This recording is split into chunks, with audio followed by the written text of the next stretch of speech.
Bienvenue à tous dans cette nouvelle émission, La vérité qui a franchi, présentée par Oxane Toumbal. Cette émission nous parlera de beaucoup de vérités cachées et qui affranchira bon nombre de personnes. Alors, pour aujourd'hui, nous avons comme invité le révérend docteur Jean-Robert Chitoko de l'église Momorija. Et notre thème Nabiso Yamunene, émission est basée sur le testament des anciens. Bonjour, docteur Jean-Robert Chitoko. Bonjour, maman, journaliste Oxane Ntumba. Et merci, papa. Papa, l'église Momorija est passé dans cette semaine. Il y a une prière intense sur le testament des anciens. Alors, Tonya Kito et Vapo déjà témoignent pour retenir attention sur le testament des anciens. C'est quoi au juste le testament des anciens? Pourquoi qu'on expliquer biso yango clairement pour que le peuple de Dieu va comprendre. Merci, journaliste. Testament des anciens. Mon testament est dans le Mukanda Oyo, mon toit commis. Po simanaye soki azali te ba bokitani na ye descendant progéniture na ye ba jouir na ba droit biloko ya tikeli bango testament soki esali ke nano akufi te eza na makasi te yango tozolobela testament bible eza pe testament yesu atikela biso akufa na gologota yango mo tozobenga na badémon na kombo na ye c'est le testament mais tozolobela testament des anciens c'est-à-dire mukanda oyo bakoko bato bazalaka liboso na yo batika testament des anciens na kati ya cadre ya délivrance tozolobela testament des anciens dans le sens makambo oyo baancetre na yo bakoma bapati oyo bango basalaka malédiction bango batika de génération en génération o batu bao babotami lelo baza kobila bazali ko vivre même réalité moko ya molili une souffrance généralisée ba génération ba mabota baza ko bika kaka mabe moko na kata ba génération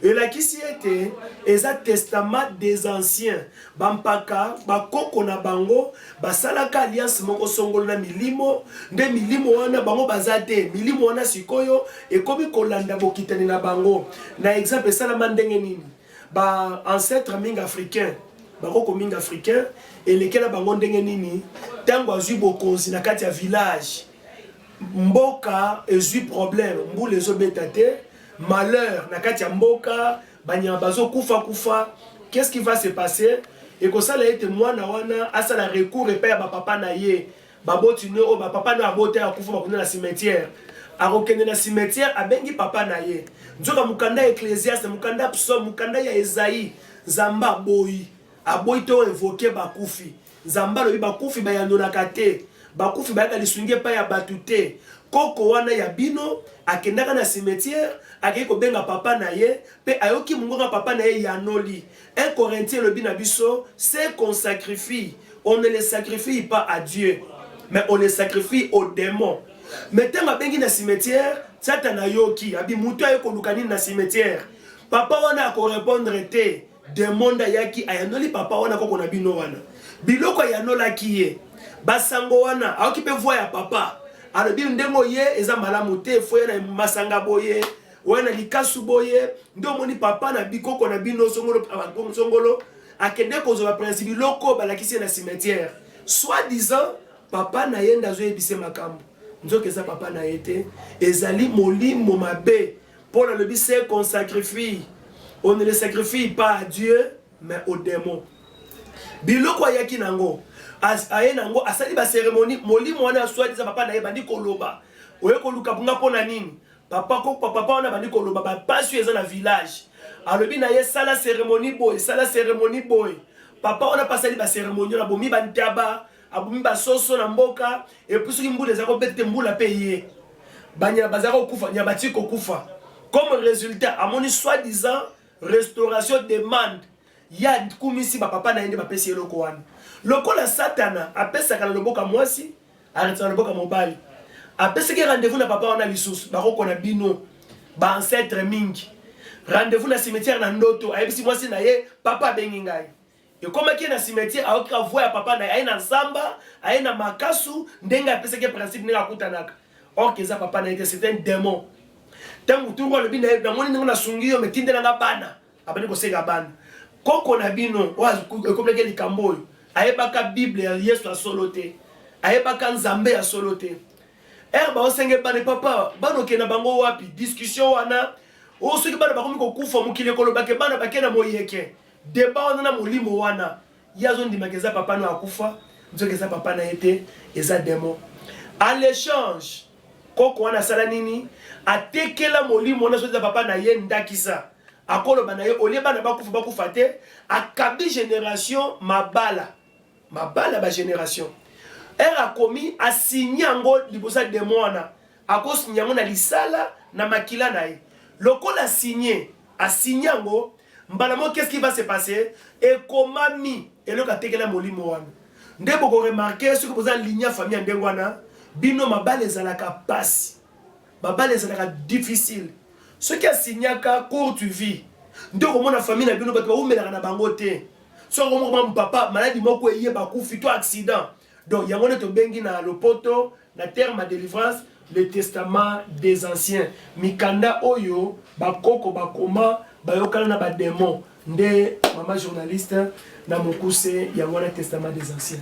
Oui papa, na ndenge na yoki okoloba, c'est comme si testament des anciens wana ils s'appliquaient plus l'Afrique. Pour bakoko na biso ba africain, testament des anciens on eza maté à moko eyaki kaka pona biso ba africain. Tout les amatés à mon corps et coquipé kokende le niveau moko international. Est-ce que ça peut na ba minde les baras misusu ba peau jaune ba peau blanche peau o pe bazali lié na kati ya testament des anciens wana. Biso nyonso na mokili mama journée to tie pa ya Adam na Eve. Biso nyonso to tie pa ya Adam na Eve ozala mondele ozala moyine et pa ya Adam na Eve. Question tuningai ezaka pona biso ba africain. Ba lebelaka mama ewa mama aboti mokili mobimba. Okobota na pasi désir na et vous avez pas mbali na yo babina mobali ozwa mbongo pasi balobelaki Adam mais maloba balobelaki Adam ekiteli barasi nyonso ekiteli basi nyonso balobelaki ewa tomoni ki ya testament des anciens makambo la divinité elobelaki mutu moko bakitene bakomi ko subir yango ewa na boti mokili mobimba Adam na boti mokili mobimba. Ce qui est testament des anciens, ouais les cas de vie à maman Ewa et quitter la bâtiment sur votre maman mokili. Et l'ingolo banabiso que testament des anciens et ça rabiso ba Afrique parce que tant nous avons maki mokili Noé no abiki na bana na emisatu babika ki 8 personnes. Moi na liboso kombo na Jafé et mi balé kombo na Sem ya mise de kombo na ye Kam. Herba bimi Kam papa Noah meli masanga kama tali mulumbu papa alto choli kama choli acholi mulumbu ya papa ndenga cholaki yango baye batomboke leki na bango kam ndenga batomboke laki ye bakei ko avertir papa tanga la mukaki bibelo bina biso nini papa alakelaki kam mabe papa lobaki baloba likolo ya kam oyebi ke kam na biblia kam azali mo ancêtre ya Afrique. Parce que moi, on a liboso, on a pit. Libye, comme Nabota Libye, comme Nabota Éthiopie, comme Nabota Égypte. Tout le monde qui est d'office, ils allaient directement comme Azali Makila et Afrique. Jafé aboti Europe, Sem aboti Asie. Balobi ne pona mona ya Jafé. Jafé nda kuna yo et ko vanda likolo mabele ya Kam, pe mabele ya Sem. Lelo Europe, ba occidentaux.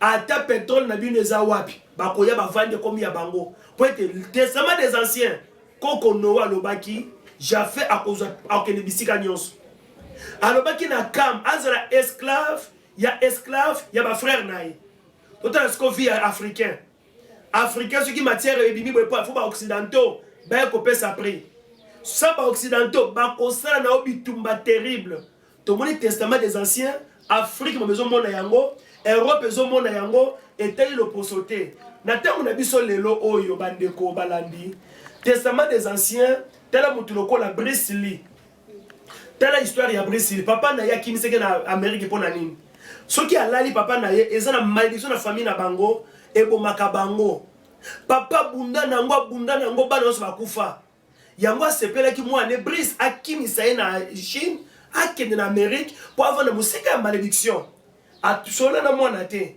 nzoka parle faut sona mwana na yo eloko papa mona na ndoto esprit ebundisaka bango Brice depuis na Chine mona kayango amona keloko wana molimo ne bundisaka bana mibali ya famille ya Brice li o eza histoire na Chine telle histoire Brice a commis na États-Unis bon monde a seli ba exploit mais Brice a coufi na trentaine d'années a coufi trop jeune a sali succès champion du monde mais a coufi trop jeune a boti bana mibale Brandoli na mwana mwasi Brandoli papa niko kola ba exploit na poto a coufi trop jeune na cadre en tournée ba beti bana so na coufi c'est quoi c'est le testament des anciens ezali tera baraste et tela ka l'opposé mais pour mes alines denini to ba joueur moko munene a auto ko beta na poto ba auto zo na mboka sur Égypte ba akena France azo beta a mat équipe na ba salaire ne matarate a sali nyonso ndeko Barthélemy na bita joueur ndeko Barthélemy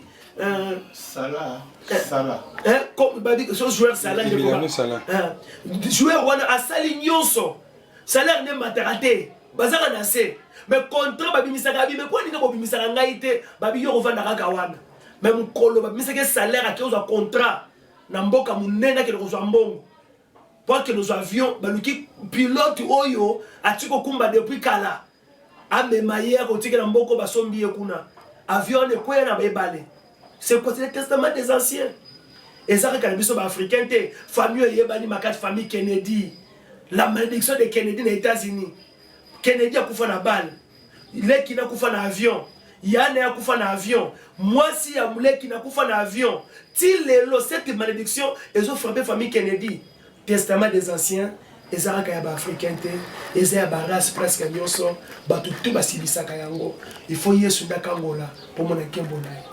Amen. Oui papa, comment est-ce que le testament des anciens se manifestaka na bomo ya moto moto aza lié na kati ya testament des anciens au testament des anciens ezo réclamé akomi ye bandenge nini ke eloko boye eza parce que testament des anciens eza koréclame ngai. Paul na kati ya mokanda na Nzambe alobi biso comment testament des ezo réclame moto Paul aparla ngo bena mokanda ya Romains chapitre 7 na otanga mokapo moko Romains chapitre 7 et kosunga biso makasi na comment testament des anciens ezo réclamé à partir à verset na biso tu Romains chapitre verset 15 car je ne sais pas ce que je fais.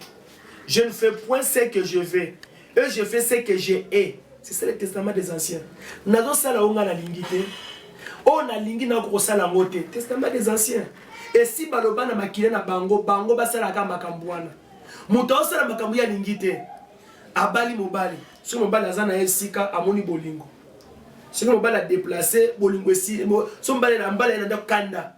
Mobali a déplacer bolingo ye. Donc, mais quand le mari s'approche d'elle, quand des hommes matin, c'est le testament des anciens.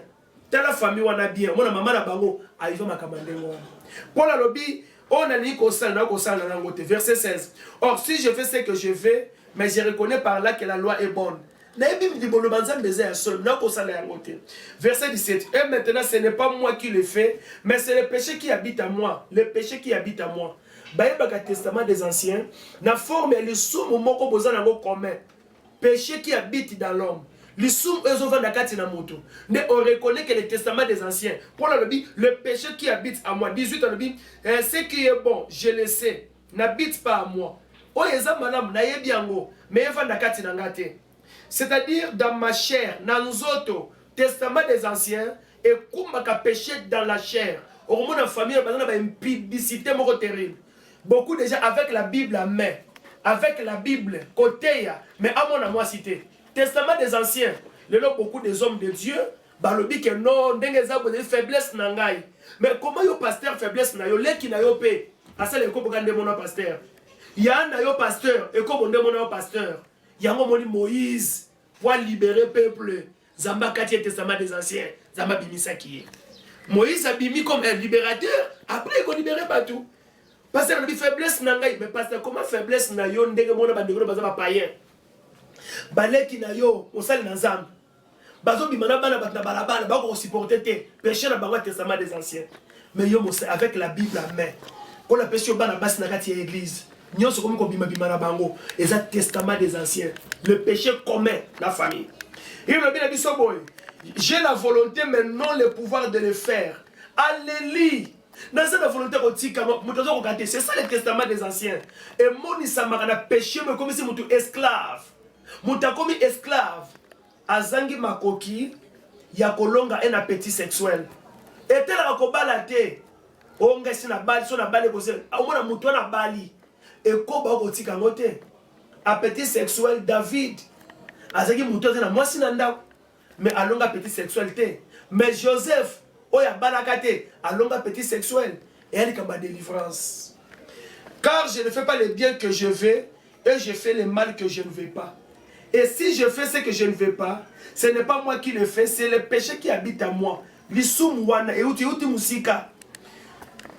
Je trouve donc en moi cette loi, loi dans le testament. Verset 21. Paul a dit, je trouve en moi cette loi. Nazo kuta katinanga mobeko, loi établie. Cette loi, nazo kuta katinanga. Quand je veux faire le bien, le mal est attaché à moi. Mutubate yesu. Bayambisi yesu. Mais bakati ye testament des anciens te. Akoyoka liloba na nzambe. Mais soka ningo sala malamu, péché na bango famille et ko bendaï. Paul a zolo bango. Verset 22. Quand je prends plaisir à la loi de Dieu, abi oui. Na lingi liloba na nzambe.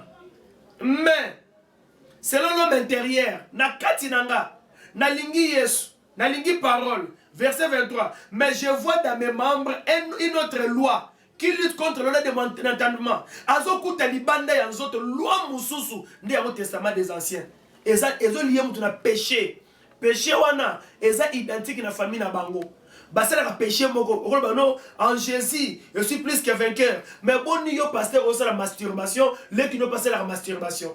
Famille na bino ba ba masanga moko ya makasi. Yo mosala nzambe okomi ko taper masanga chambre zododo. O tchamo na gigoz, batu ba monate. Mais bandeko bazana masanga, yo pe na masanga. Non, c'est le testament des anciens. Ceux qui singent katanité et qu'on a même le ministère de Kambawana. Il faut signer katana. Mais je vois dans mes membres une autre loi qui lutte contre l'ordre de mon entendement et qui rend captif à la loi du péché qui est dans mes membres. Et so comme sanga moumbu, péché mais ça n'a pas membre, n'a pas autres membres, c'est les étapes du corps, les membres, la tête, c'est les membres, c'est les membres supérieurs, makolo membre inférieur. Donc les sous mais liés à membre, sexe et ça peut membre. Comme le beau que ça membre, sexe et ça membre. Pour le dit les péchés attachés dans mes membres. Et ça la bateau péché, et ça lié à sexe, le sexe là bango. A comme on a moi cité, oh et ça faiblesse nangai, et ça faiblesse nangai. Mais yon dit yes. Faiblesse on comme ça identique na bana maman na bino. Hôtel ba cousin na yo textuellement ko bandi ba côté parce que au sein mon ndé mona bango. Bien aimé c'est l'heure de la délivrance. Yo jusqu'au verset 24, Paul a dit misérable que je suis. Qui me délivrera dans ce corps de mort? Grâce soit rendue à Dieu par Jésus-Christ notre Seigneur. Ainsi donc moi-même je suis par l'entendement esclave de la loi de Dieu. Alors, esclave et je suis par la chair esclave de la loi du péché. Nakati anzoto esclavagisme moko ezali ya testament des anciens. Oyebi lo bananzambe. Lisumu wana ezo sambwisa yo. Tango ezo mema yo salango, diable akoyebi so teke ba caméra ezawana. Akoloba teke fi wana zo linga ayebi koza pasteur. Akoyebi so teke no tellement bozo sala bazo filmer yo. Mais ergo koina yango ale. Scandale bimi, le testament des anciens, et ça a comme manifesté le péché, ou ils ont lié le corps ya motu. Azana makasi ya kolonga ngote, ce n'est que Jésus qui peut amener la lumière, et la délivrance. Pour le billet de ce cas sikoli, on comme réellement libre.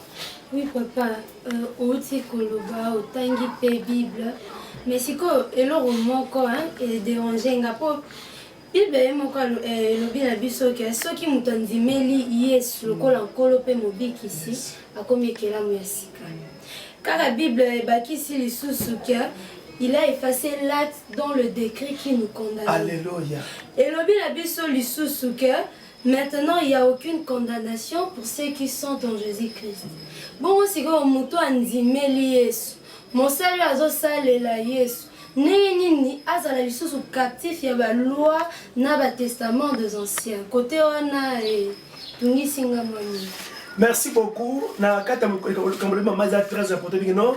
C'est lui, il est Romain le Binabiso, il y a donc aucune condamnation. Romain 8:1 pour ceux qui sont en Jésus. On le dit comme solo. Bible le dit dans Colossiens comme Colossiens 2:14. Et le dit oui, il a effacé l'acte dont les ordonnances qui nous condamnaient. Maman, quand la pambola yo na connaissance c'est la vérité. Monter a commis na Yesu, a commis que la masika. Na otama mukande à Colossiens, on appelle sa réponse. La terme mukande à Colossiens, bien Philippiens pardon. 12. Philippiens 3:12 pour le bien absolument. Pour la Bible. Ce n'est pas que j'ai déjà remporté les prix. Non, non. Que j'ai déjà atteint la perfection. Andima Yesu Paul. Oyo komela biso bakabo lobi na maman journaliste. Oyo lobi muto comme kela masika. Yem ka lobi bokaniste ke nga Paul. Na komi na kokisi makamunyos. Abakisi boy. Mais je cours. Nazo kima. Je cours pour tâcher de les saisir. Et là, nazo kima na saisir. Oyezali la perfection beaucoup qui s'aiment. Puisque moi aussi j'ai été saisi par Jésus-Christ. Bien que n'andima Yesu, maintenant on a comme la perfection. Et l'ingo le bani niwana. Verso bato passer bato dire maintenant mingi si quelqu'un est en Christ, une nouvelle créature. Toutes les choses sont devenues nouvelles. Toutes les choses, tout nos pasteurs on a de question. Toutes les choses. Avant une dimayeuse, vous avez moi si on a ce qui mardelette. Tant on dit Yesu, au comme moi ça c'est que toutes les choses elles sont traitées dans la carte. Avant di mayesu, baki na mwana comme on a yé chibwengi. Na mutu rouge ndakisa bana mibale. On dit Yesu, au changer ban. Te au sala na chibuta chibonde bakoli. Tela mutu rouge ndenge bakoli.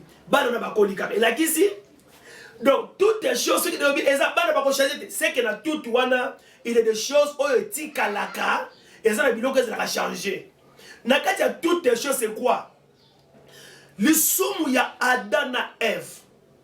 Qui boumbu e kaka ki biso o mato qui te tirera en enfer. Jésus a foutu libiso nyongo wana. Ndenga kufa ki na Golgotha toutes les choses ndengo ndimiye lisumu ya Adam nyonso elongwe lola efongwa mipona yo. Yango de toutes les choses. Et là, comment ça allait dire futa pour être nzamba ezate toutes les choses. Péché ya Adam na Ève. O eza ko retenir tout que de lola nzamba tout nyonso alongoli yango. Et là kisi ozongi na yo normal accès ya komona nzamba.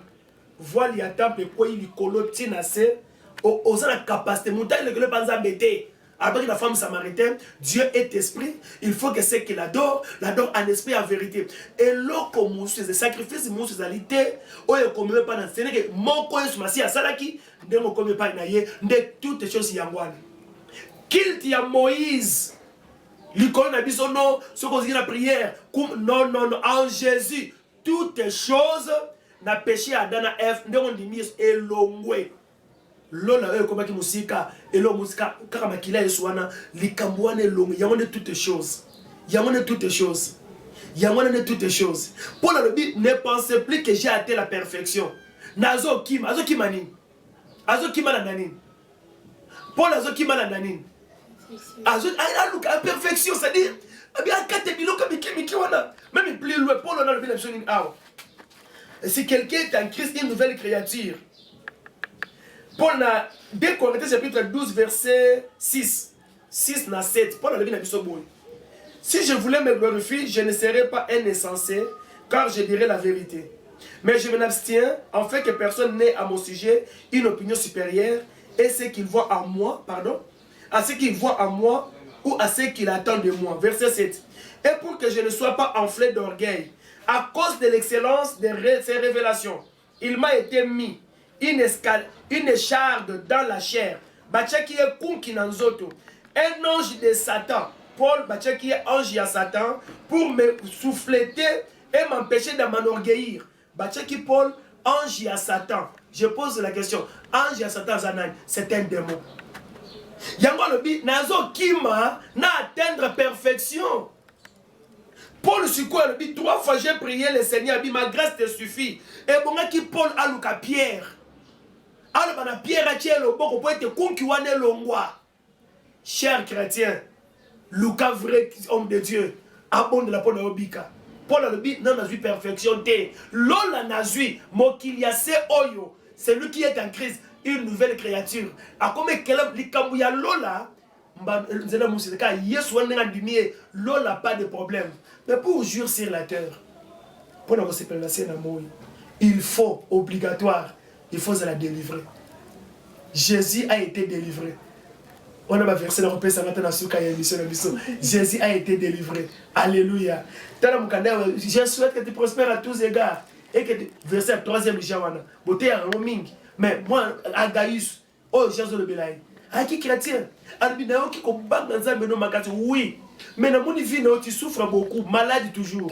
Au prospérité. J'ai une délivrance. Je souhaite que tu prospères à tous égards et que tu sois en bonne santé. C'est ça, quelqu'un est en Christ, une nouvelle créature, et il y a Adam et Ève. Et comme il y a Sika, du sous-monnaie longwe, nous avons Lola à travers Jésus. Mais les liens, et bon qu'on a délivrance, pas qu'à tabaler, on a composé. Oui, papa. Comme tout chrétien, référence à Bible. Oui. Mais dans la Bible, bateau, bazaki captif, il y a le testament.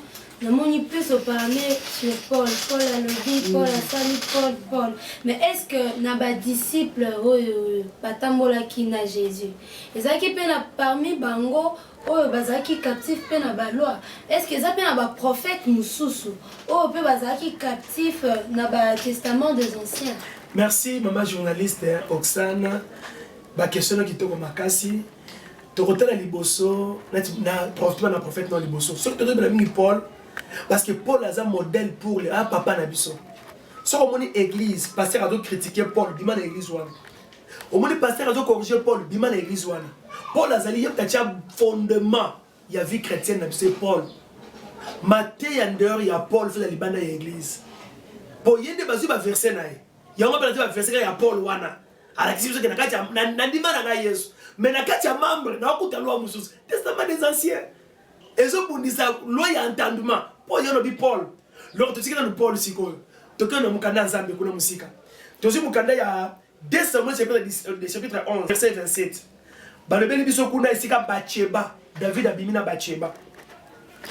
Abimina Bathsheba, abomi Iri, mobali na ye Iri, David asali nde wana. David nzamba lobaki bo konzi na Israël. Ekotika na makila ya David. Parce que David a makila ya Juda. Messia kobota banzela makila ya David. C'était le plan.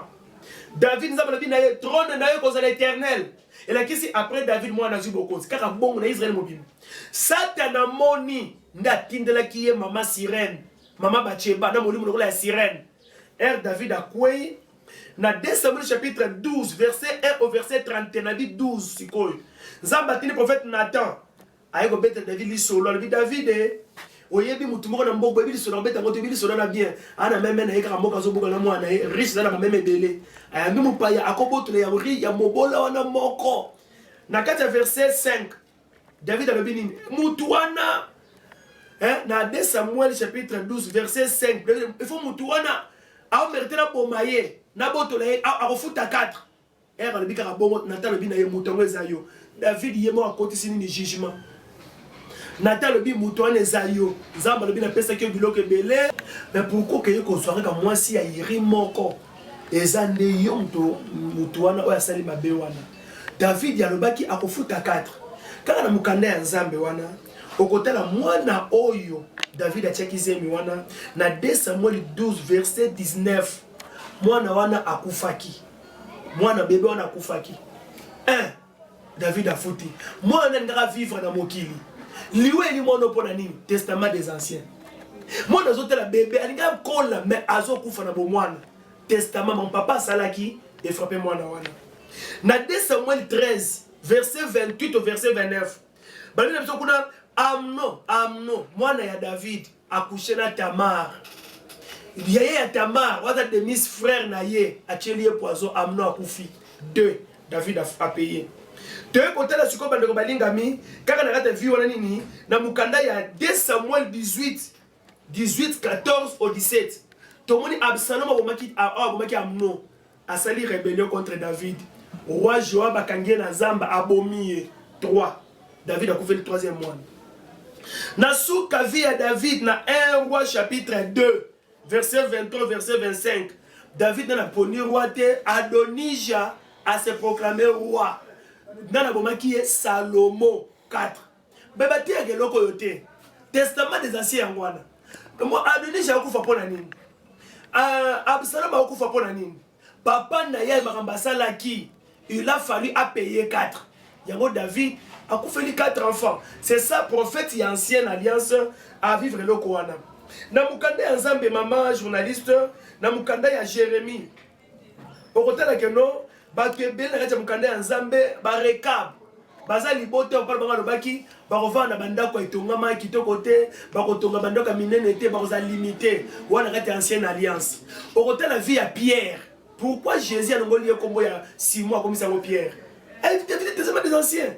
Vous voyez 6 mois, les titres sans position. Son bébé petit boy. Et petit boy boy. Des 6 mois yangwan. Yes on a dit non, au comme Pierre. A ceux qui Pierre wapi na mai. A ceux Pierre wapi na mai. Ceux qui Pierre azaki congolais. Mais ton bazar famille a balokele. A mesana na mai, donc on a ba magenya. Pierre. Mais Petelo wana amatine sur la carte ya Masua. Bible a dit bisonine. Mbonge mupepe, 2 choses. Mbonge mupepe zo beta na ebale. Pierre asali mayele na ye na Masua na ye, asali mayele na ye. Mbonge tikite mpepe tikite. Tango la musi nkolo Yesu a liberaka. Nkolo a telema lobi tais-toi. Alobi tais-toi ba taisez-vous. Pour ezana mbonge, ezana mupepe. Mais alobi tais-toi. Kanga munoko, nana kanga munoko. Esprit moko ya mai. Molimo oye telemisi mbonge, molimo oye telemisi mupepe. Pierre bazo réclamer Pierre. Pierre aza mutu ya mai. Yesu a dit kanga munoko, molimo ne tosi. Etiki nango normal. Batamboli bien. Ba ko senga bango mbongo ya futa impo bi Pierre kende ko péché. Pourquoi toujours Pierre? Pierre a uti na mai.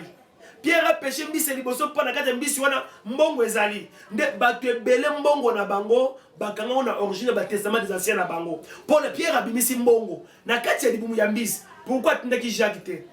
Pourquoi tindaki Barthélemy te? Pourquoi Pierre?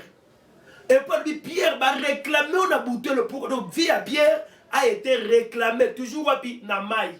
Donc on dit Pierre balongoli comme Simon et comme il y a Pierre et comme il y a Pierre. C'est ça bien aimé. Tomoni David, Tomoni Pierre, Tomoni pe Agaius na 3e Jean va subir influence wana. Ndomoni bandeko balingami. Testament des anciens, beaucoup de gens ont mabé maman journaliste, tous autres tombent la démonter. Tous autres qui savent la réalité. Il faut mener vie chrétienne victorieuse. Au longa, et ça qui toque autour de vie chrétienne. Na kati nzela na yo, ba membre za ko réclamer non. Et bongi ba singane katane kwe. Autant na kimia, délier-les et laisser-les aller. Nana ko délier. J'hésite. Yesu a passé une ordre. Lazare sort, Lazare abimi. Mais pourquoi délier te? Likamba délier a pes na boko ya batou. Basali na yende, barokata basinga potambola. C'est ça maman journaliste. Oui papa, na bassine au PC à testament des anciens. Au PC au lobby au comment la liba les athées na famille wana. Au comment na musa les athées vie mukuse ceux qui ont commis na âge moko maladie après à koufi. Bon, est-ce que les appels na ba comportement na ba caractère ou ils a lié na ba testament des anciens? Ils ont maloba pe et peut na bien na ba tout so ka lobé loko et ça lui passe. Mais est-ce qu'ils ont ba comportement na maloba to façon de vivre moko boé o mutoko zanango ou ils appellent lié na ba comportement na ba testament des anciens? Merci beaucoup maman. Oui, et ça n'a pas comportement lié au testament des anciens. Ndakisa David a salaki na ekobo nzamba lobi na ye. Lokolo seli yango na ekobo ngana ko sala ngo envie de tout le monde. Tomoni mwana na sala maka na ekobo akufaki. Amuno liwana yaki nzela nini po abimi na demi-sœur na ye Tamar ekobo. Donc, amenant ça le kobo, et outil, et pas ya papa naïe, Marc Wana, Absalom, a besoin de papa na pouvoir. Et là, qu'est-ce qu'il avait fait? Abani ko tambo na basi ya papa naïe, et kobo toujours. Tu vois, et comme il doit cacher, ndekonangai, le péché que tu as beaucoup lango lelo, et comme la marque de la génération naïo, et cause à l'écobo. Et ça marque y a péché oyo et je qu'on a ba génération ce que c'est koboté et cause ba melaka masanga moko terrible ba melaka makaya moko terrible mingi ezalaka ba melaka masanga te et koboté mais bango maloba na bango eza fait ba tia maloba ya dragon ya moto ce qui a bimisili loba etumbi mboka eza na maloba to comportement oyo ezali ko baby sa société batu bako vana na yote batu bako vana moto lengi wana te. Pour nini pour azali na malédiction moko testament des anciens et un comportement oui et ya kana bizaleli oyo influence ka bobo ya moto. Voilà on a toko tala élément oyo Régie a proposé biso et après tozongi pour na koko ba masolo na biso. Les signes est symbolique. Vous imposerez les mains aux malades. Alléluia, la main en haut est très symbolique. Si pas mutu na yo on dit na kombo na Yesu. Nazali koboya. Kati nyonso ya Satana. Oyo bakoko nanga. Basalaki. Nazo kabola yango. Nanzoto nanga. Ebima nanzoto nanga. Ebima na âme nanga. Corps. Âme. Esprit nanga. Ekabwani. Na alliance ya bakoko wana. Alliance ya bakoko. Sala pe ni corona bango. Sala pe ni corona. Wanote. Molimo na liwa. Aniyelo. Nakagio.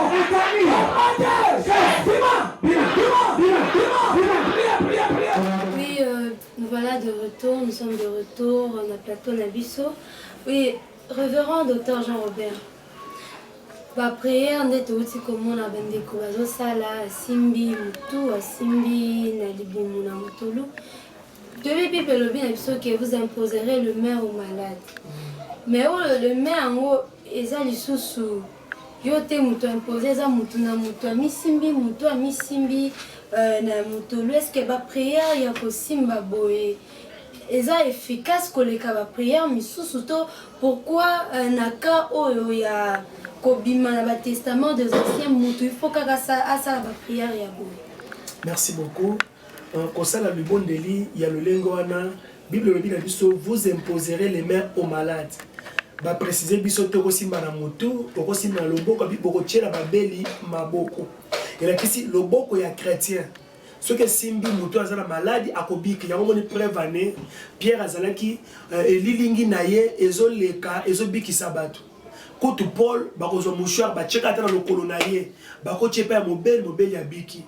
Ce que tout ça qui bon moto kata ba testament des anciens na mukanda ya Jérémie chapitre 16 pardon na Jérémie 16 nzamba zolo bakuna boye na Ézéchiel pardon Ézéchiel 16 Dieu dit votre nombril n'a pas été coupé mutolo na yo ba juif et katanate bozo songela idolâtrie avec ça Ézéchiel libota wana mutolo na bango de katanate donc nombril nde fait katana yango monika ka symbole ya verset wana comme tu dis qu'on briser le testament des anciens. Dans le cas Ézéchiel, on a le nombril. Le cas la référence. Tu sais, les bandimi, on a dit bon de la pour la bango nyonso. Baza et belinga na zanga mo na za omniprésente. Baosa la ba auto-délivrance. Qu'on déclare si même au sel ya zambi. Yango to le pour les nasi ba bango serité. Mutasini mutu na ye, asini pe mutolo na ye. Mutolo pourquoi? Pour nzamba lobi, mutolo na bango katanate. De cas il fa simbi a imposer main. Au nom de Jésus, lobi kozana maïté, mungwate, mafutate, yango kaka ndenge basimba kiwana, ndenge baosa ba déclaration, na orienté ki bango na délivrance, pour na ba bimalaka na testament des anciens, pour Bible lobi, c'est le nombril de émémère mutu comportement, selon Ézéchiel, chapitre 16, na verset 44. Ndiango tout ça qui prière wana, et qui par inspiration, qu'on avait tout ça la ndenge wana, yango tout ça qui ndenge wana. Oui, comme on pousse vers la fin et l'émission la biso. Question à Soukaeza. moto akoki kosala ndenge nini, comment faire pour nakobima na kati ya batestament des anciens? Est-ce qu'il y a-t-il de prières spéciaux, prière moko eza vraiment très spécial oyo moto akoki kosala po abimaka na kati ya batestament des anciens, to mpe eza na baverset biblique moko boye spécial vraiment kaka po moto abima na kati ya batestament des anciens? Acte chapitre 19 verset 18 dans le verset Acte oyo. Plusieurs de ceux qui avaient cru venaient confesser et déclarer ce qu'ils avaient fait. Bato bandimaki Yesu. A comme chrétien, mais il faut confesser biloko yo ya sala. Bandimi, il a cru. Oh, ndimi toutes choses. Non, non, bandimi. Mais na kondima na bango, mais mingi bandima ba confessate.